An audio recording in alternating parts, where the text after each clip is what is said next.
ఈ రోజున వింటే మహాభారతం వినాలి, తింటే గారెలే తినాలి అని ఒక నానుడు. అటువంటి మహాభారతాన్ని రాసినటువంటి వాడు వ్యాస మహర్షి. అటు మహాభారతాన్ని తెలుగులోకి అనువదించిన వారు నన్నయ్య, తెక్కన, ఎర్రాప్రగడ. వీరి ముగ్గురు మన మహాభారతాన్ని తెలుగులోకి అనువదించారు కాబట్టి ఈనాడు మనం అందరం కూడా మహాభారతాన్ని తెలుసుకోగలుగుతాం. అటువంటి మహాభారతంలో ఒక చిన్న సంఘటన చెప్పడానికి ప్రయత్నం చేద్దాం. కౌరవులు, పాండవులు ద్రోణాచార్యుల వద్ద విద్యను నేర్చుకుంటున్నారు. అనేకమైనటువంటి విద్యలు నేర్చుకున్నారు. అనేక శస్త్రాలతోటి బాణ విద్యలు నేర్చుకున్నారు, గదాయుద్ధాలు నేర్చుకున్నారు. అనేక విద్యలు నేర్చుకున్నటువంటి వాళ్ళకి ఒకరోజు పోటీ ఏర్పాటు చేయడం జరిగింది.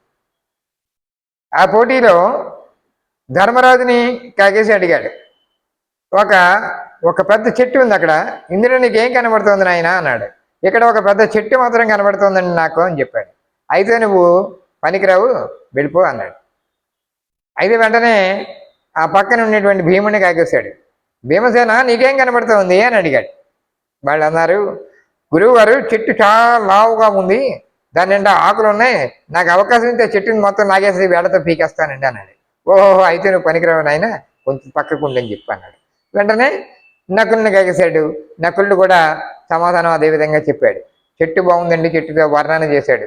సహదేవుని కాకేశాడు, అది కూడా పనికిరాడు. కాబట్టి వీళ్ళందరినీ వదిలిపెట్టిన అప్పుడు అర్జునుడిని కాకేశాడు. అర్జున నీకేం కనబడుతుంది అన్నాడు. గురువుగారు నాకు చెట్టు కనబడటం లేదు, చెట్టులో ఉన్నటువంటి ఆకులు కనబడటం లేదు. ఆ ఆకుల మయంలో ఒక పక్షి ఉన్నట్టుగాను, ఆ పక్షి యొక్క కన్ను మాత్రమే నాకు కనబడుతోంది అండి అన్నాడు. అయితే బాణం వేసే అన్నాడు. వెంటనే ఒక బాణం వేయడం జరిగింది. ఆ చెట్టు మయంలో ఎక్కడో ఉన్నటువంటి పక్షి కింద పడ్డం చూసి అందరూ తప్పట్లు కొట్టారు. ఆ విధంగా అర్జునుడి యొక్క ఏకాగ్రతని ద్రోణాచార్యులు మాత్రమే గుర్తించగలిగాడు. కాబట్టి చెప్పేటువంటి గురువు అంత శ్రద్ధగానే నేర్పుతుంటాడు, విద్యార్థి కూడా అంత ఏకాగ్రతగానే నేర్చుకోవాలి. అది గురు శిష్యుల బంధంలో విద్యార్థులకు ఉపయోగపడేటి ఒక చిన్న కథగా చెప్తుంటే, ఆనాడు బాణ విద్యలో ఎంత గొప్పవాడు అనేటువంటి దానికి అర్జునుడి బాణాలు వేస్తుంటే ఆగ్నేయాస్త్రం వేస్తే అగ్ని నిప్పులు కురిపించేశాడు. కానీ అదే టైంకి మరొక చోట ఇంకొక అస్త్రం వేశాడు. అక్కడ కూర్చున్న వాళ్ళందరూ తడిసిపోయేలాగా వర్ణాస్త్రం వేశాడు.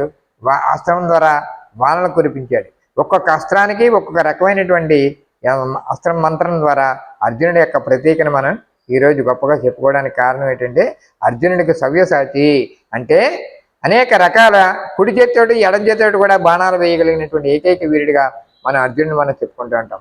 అతనికి సవ్యసాచి అని పేరు పెట్టారు. అందుకే అర్జునుడు మహాభారత యుద్ధంలో 118 అక్షోణీయుల సైన్యాన్ని నేలమట్టం చేయడం జరిగింది. అటువంటి అర్జునుడి యొక్క కథను మన ద్వారా ప్రేరణ పొందాలని ఆశిస్తూ ధన్యవాదాలు.